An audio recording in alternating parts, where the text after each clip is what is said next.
of us have likely experienced the nerves that come with getting to know someone. Our hypothetical friend Reggie is definitely feeling nervous while he's waiting at a restaurant for his new acquaintance, Emma. He decided to wear a shirt from his favorite local band, the Screaming Sun Devils, as a conversation starter. After all, he's a huge fan. And when Emma arrives, it turns out that she's wearing a Screaming Sun Devils shirt too. And connecting right away over their same favorite band leads to a deeper conversation about their passion for experimental jazz metal, which helps Reggie and Emma build a rapport. Reggie and Emma are following what communication experts have found is a pretty standard formula. As we move down the path towards emotional intimacy with other people, we divulge more and more personal information with one another. And when people get to know the real us, it can bring us closer together. But it's totally valid if sharing deeply personal information makes us feel vulnerable. So by understanding certain patterns and choosing how much to share at different stages in a relationship, we can build relationships while still protecting our privacy. And in the process, we can learn how to peel back the layers of who we are to create meaningful connections with other people. I'm Cassandra Ryder, and this is Study Hall Intro to Human Communication.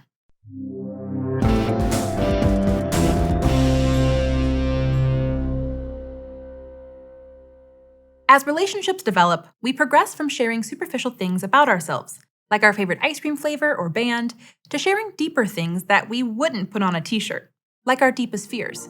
So as a relationship grows, we disclose more and more about ourselves. The process we go through to purposefully reveal information about ourselves to another person that they wouldn't have otherwise known is called self-disclosure. So when Reggie wore his Screaming Sun Devil shirt, he made a choice to share something about himself, namely that he has very interesting taste in music. Just like Emma, apparently. So even though we're sharing information someone else wouldn't have otherwise known about us, self-disclosure doesn't have to be super deep or private to be meaningful. But there are different ways to go about disclosing information to people. In fact, we use two different types of self-disclosure depending on the situation we're in and the potential risks of sharing information about ourselves. First, breadth is the number of topics a person feels comfortable discussing in a relationship. Like, early on in a relationship, we probably have more surface-level conversations about a lot of different topics. That's because covering a wide range of topics gives us a better chance of finding common ground when we're getting to know someone new. And since we don't know people that well when we first meet, sharing really personal information can feel a bit risky. So on their first date, Reggie and Emma will probably talk about a wide breadth of surface-level things, like where they're from, what they do for work, and their favorite movies in order to get to know each other. But as they get to know each other, they might narrow the breadth and focus on a few topics. Then there's the depth of self-disclosure, which refers to how personal or deep our communication with others is. So when it comes to depth, what we share can go from really impersonal stuff to really personal stuff. In fact, in new relationships, we start off with small talk, which is when we share superficial details about ourselves with another person. This allows us to start the process of relationship building so we can hopefully move on to more personal levels of self-disclosure as our connection grows. So while Reggie is comfortable sharing his love of music with Emma, it's probably not a good idea for him to talk about the ugly breakup he had with his ex-girlfriend on a first date. But if Emma and Reggie keep seeing each other, they'll probably self-disclose more personal information about themselves over time. That's because when we share more about ourselves with others and they share more with us, we grow closer. And when we get to know people better, our self-disclosure gradually gets deeper and includes sharing our observations, thoughts, feelings, and needs. So what we share with the breadth and depth of topics impacts our relationships, but an element of time is also influential. For instance, think about frequency, which refers to how often we talk to someone. Like, if you talk to your mom on the phone every day, the frequency of your communication paves the way for high levels of self-disclosure in your relationship with her. But we can also have a high level of self-disclosure in relationships where we talk less frequently, if we communicate for a longer duration. In general, as we get closer to someone, we tend to have longer conversations. And the longer we talk with someone, the more likely we are to get into the deep stuff. For instance, Reggie and Emma both have busy lives, so they can only go on dates on the weekend, but they usually spend the whole day together hanging out and talking nonstop. So even though the frequency of their self-disclosure is lower, the duration of their conversations makes up for that, and keeps their relationship strong. But progressing from sharing surface-level anecdotes to our deepest thoughts, feelings, and needs takes time. It doesn't all happen at once. In fact, according to psychologists Irwin Altman and Dalmas Taylor, self-disclosure happens in consecutive stages that move from more shallow to much deeper over time. And in 1973, they proposed a model called social penetration theory to help us understand how people progress through stages of self-disclosure in relationships. And to illustrate what moving through these stages looks like, they compared self-disclosure to the process of peeling an onion. So, onions have thin and flimsy outer layers, and those layers are usually really easy to peel back. But the deeper layers of an onion are thicker and stronger, which makes them much more difficult to peel off. And if you finally make it to the core of an onion, you've done a lot of peeling and put in tons of work, and probably shed some tears. But after all that hard work, you have a bunch of different pieces of one amazing onion that will come together to make a delicious dip. And like onions, humans have layers. By peeling back others' outer layers, we learn about the core of who they are and form meaningful relationships.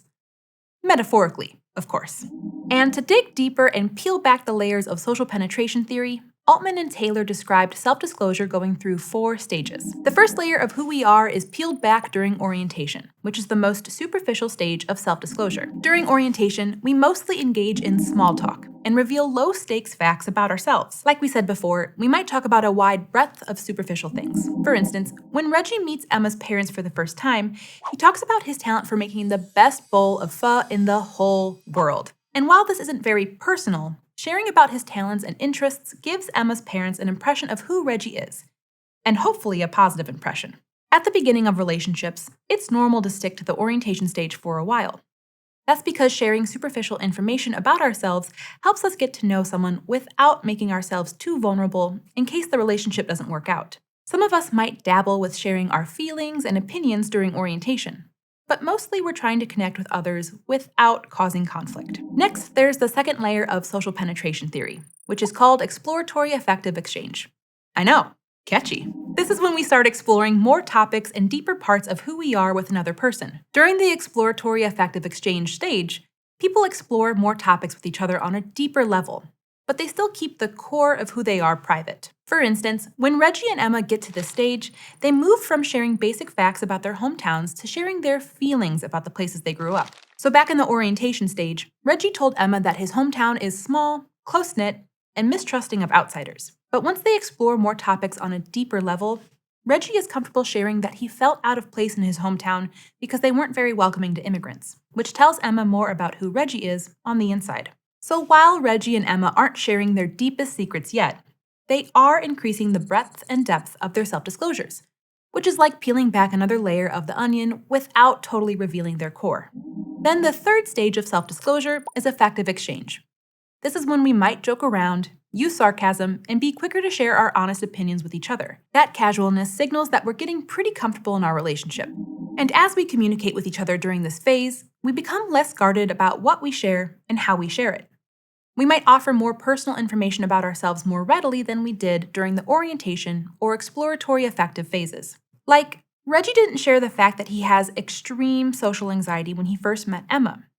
But now that they've established a strong connection, Reggie feels comfortable admitting to Emma that it's really hard for him to reach out and meet new people. During affective exchange, we might begin to have conflicts with each other too. And you might remember from an earlier video that conflict isn't necessarily a bad thing, especially since at this point we know each other well enough to work through our conflict.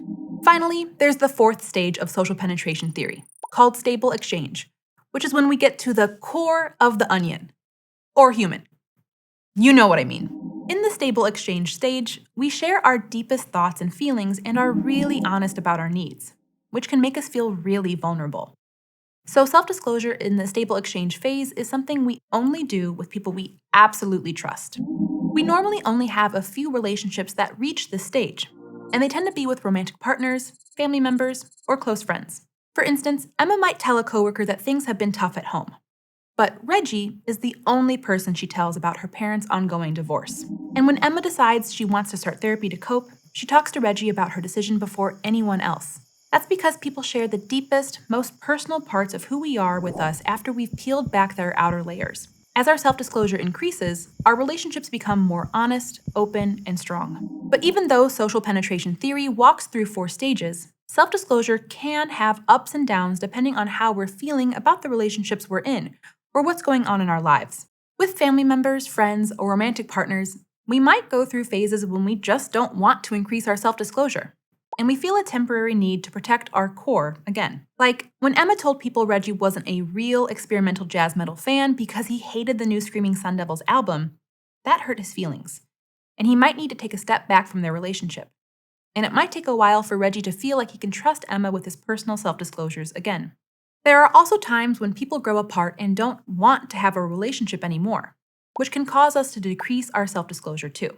Like, because Reggie and Emma's dad just can't get along, Emma might decrease her self-disclosures as a step towards ending their relationship. But if Reggie realizes what's going on, he might have a heart-to-heart talk with Emma and figure out a way to connect with her dad. Even if her dad does think the Screaming Sun Devils are terrible, because our relationships have ups and downs. But by recognizing that and being aware of the 4 stages of social penetration theory, we can use self-disclosure to work through the changes together. Ultimately, self-disclosure allows us to open up to other people.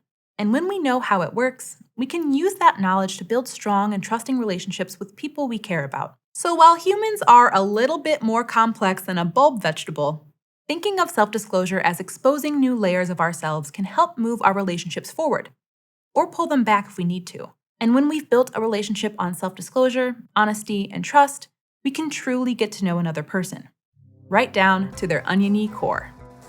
Thanks for watching Study Hall, Intro to Human Communication, which is part of the Study Hall project, a partnership between ASU and Crash Course. If you liked this video and want to keep learning with us, be sure to subscribe. You can learn more about Study Hall and the videos produced by Crash Course and ASU in the links in the description. See you next time!